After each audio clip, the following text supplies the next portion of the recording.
Yes, hello again viewers, it's Peter Elgar Photography with some more treasures to show you. This time I'm going to look at the differences between the Nikon FE here and the FE2 here. At the most part they're very similar. The delayed action here is slightly different, the design, but they've got the lens release button here and they've got the 3mm coaxial flash plug there, plugging in a flash cable. Here's a flash cable here. You plug it in there like that. That is the one that fits my Mecha Blitz, and that plugs in there for studio flash or hand flash. And the mirror action is the same, but the differences are inside and on the top. So now we'll have a look at the top controls. The FE on the left has shutter speeds which go to 1/1000th of a second here, and it goes down to 8 seconds, whereas the FE2 goes up to a 4/1000th of a second to 8 seconds. So that's got a sort of a stronger shutter. And the beauty of that is that it will synchronise with flash at a 250th of a second here if you want to use it manually with no battery, or if you turn it round to here, that uses a battery when it's on that setting there. Same shutter speed. So this will work with no battery, and it hasn't got a battery. This hasn't been used for a long time. That's the 250th manual shutter speed. The Nikon FE has a manual shutter speed of a 90th of a second. If you rewind that on, and that works on 90th of a second and brief time. They both work on brief time, of course. They both have this control here, which is a little lever you pull if you want to get more than one picture on your frame. You pull it down, take that, pull it again, and you've having held it, and you take another picture on the same frame. A double exposure device. They both got the setting on the left for setting your ASA of the film and exposure compensation for when you're using automatic exposure. Now this is set to 160, I think. You know, the little red dot, it's a bit small to see, but the little red dot there, you put your ASA number against that by pressing this little button and turning it. It's on 400 now. Similarly with the FE2, you press a little button here and that one doesn't turn the ASA. Look at that, the difference is it turns the exposure compensation. So there's a difference. To get the exposure compensation on the FE, you have to lift it up and turn a minute little dot until it's on to the compensation you want. So there we are. That's on +1 now, which would be good for very light toned things, or +1.5 stops for shooting on snow. So that's the differences there. I've actually never noticed that before. Yeah, that one just turned the compensation when you press that button. You've got to lift the ASA one. It's the other way around. There we are. That is the FE on the left and the FE2 on the right. Now with the FE, this one came bought from a widow lady years ago, because it's for my wife. And it came with a very nice soft release like that.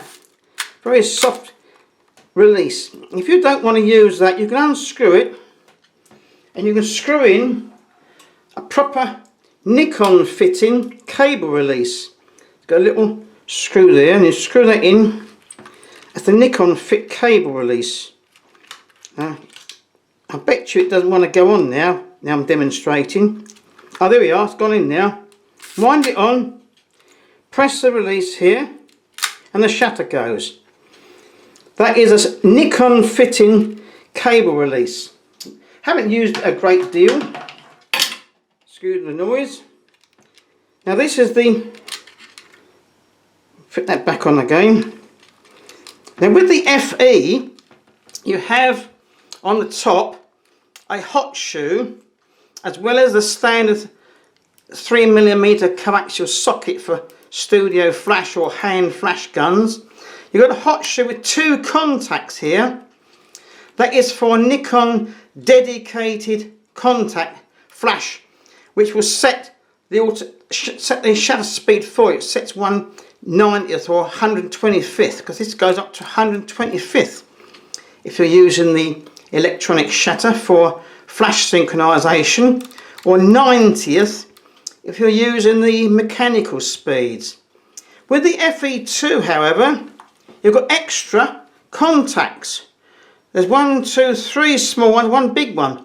Now that is because with the FE2 you have through the lens flash metering, which the FE doesn't have. Now here is a Mecha Blitz Nikon module which fits my Mecha Blitz, and you can take that off and put Pentax on if you want, or any of the others. You've got to buy these little modules.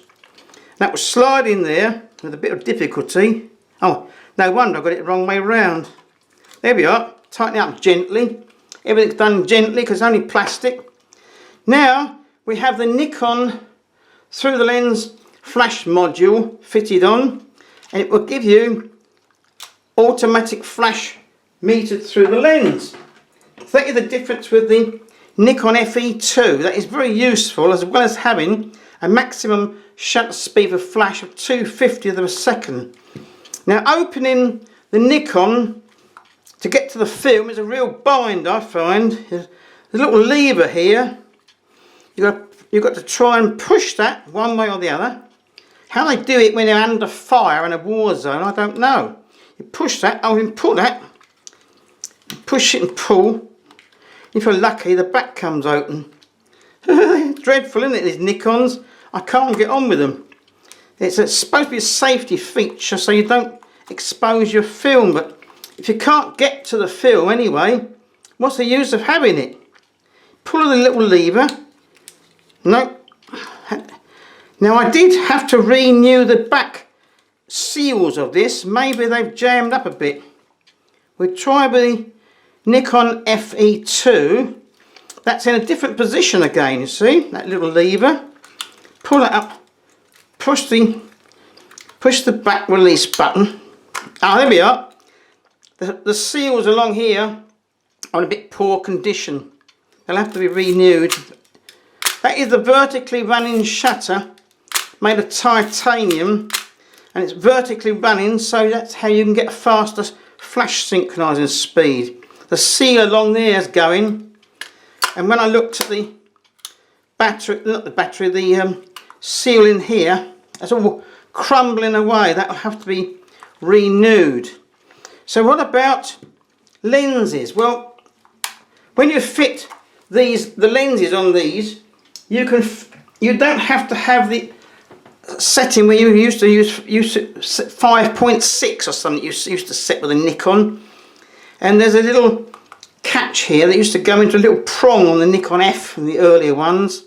This one has automatic indexing. Now Nikon goes a different way to everybody else, so I've got to remember to put it on. I think it goes the opposite way to Pentax. Oh, there we are, that's the way. It's always has to be a different way, doesn't it? Now that is not engaged, and this one, the FE and the FE2, don't need that prong because it automatically indexes the lens for you. So here's a standard 50mm 1.8. My wife banged it, I'm afraid, but camera club friend managed to straighten the threads. It takes 52mm screw-in filters or a rubber lens hood. It goes down to 0.45 of a metre. 1.8 lens.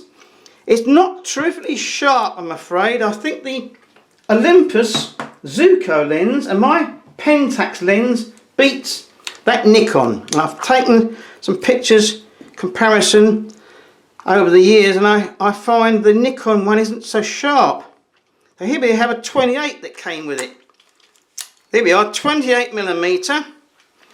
That's a 3.5 Nikon lens, and again I think the Olympus Zuiko same lens 28-35 beats the Nikon.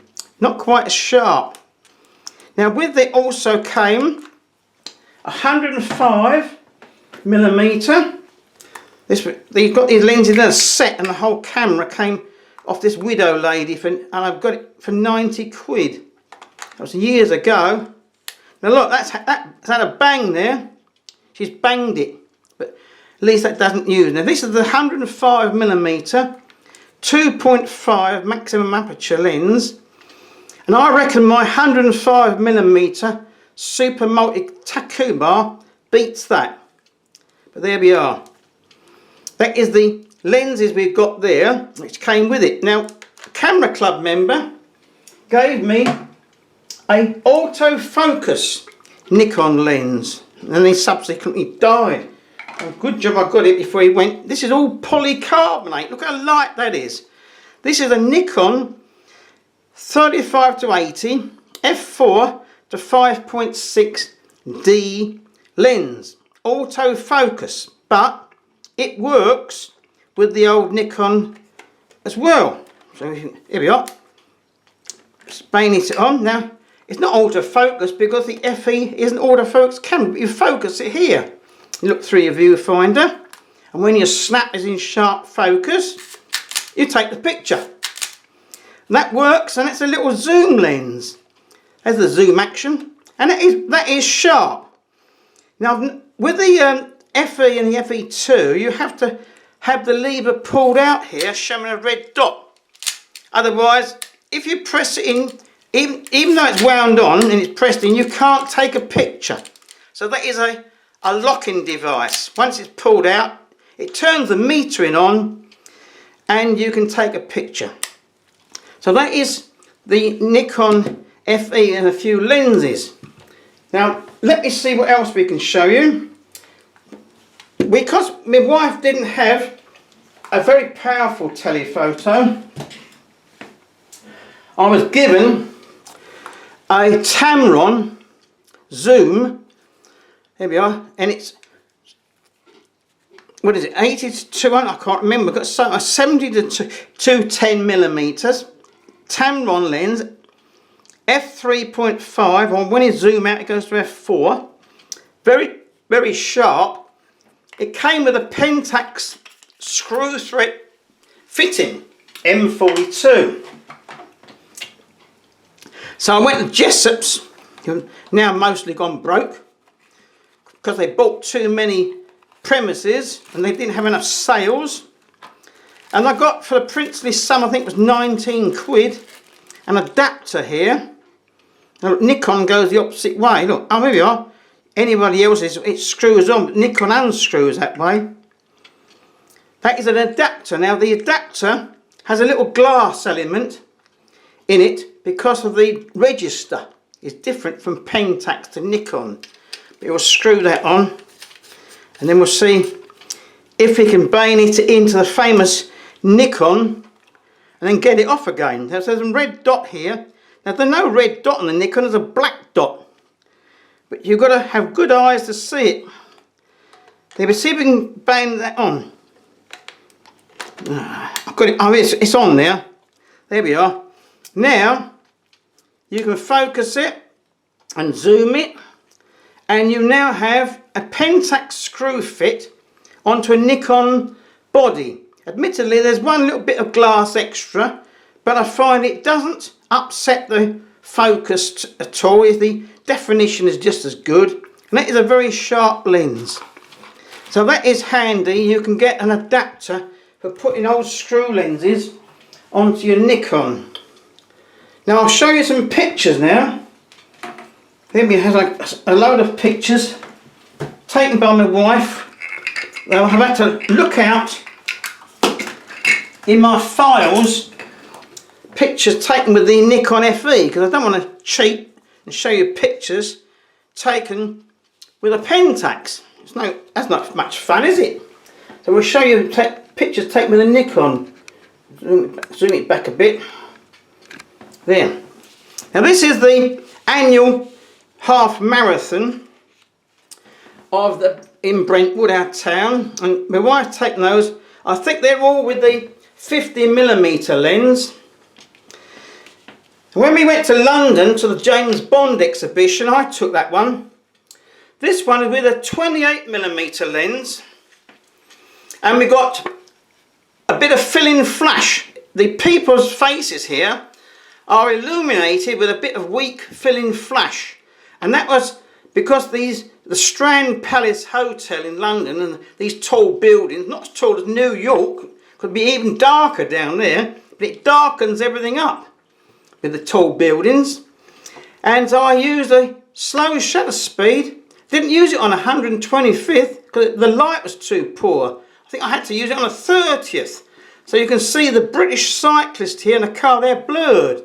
But we went in the Strand Palace Hotel on our trip after the James Bond exhibition for our included meal. In the Strand there's this old pub, and I took that with the 105mm 2.5 lens on the Nikon FE2. Then inside the James Bond exhibition we got little Nelly, the gyrocopter that was featured. This is with the 50mm lens at full aperture, 1.8. We got James Bond's car, again that's full aperture, 1.8 with no flash because you weren't allowed flash. So they was done with tungsten light on a daylight film, but the colour balance is not bad. Now this is Goldfinger's Rolls Royce, as featured in the James Bond film Goldfinger. And that was at full aperture on the 28mm wide angle Nikon lens. That's quite sharp for 3.5. So folks, we've shown you a few Nikon now. I hope to show some more of my treasures. Keep looking at my channel and please subscribe. Thanks for watching.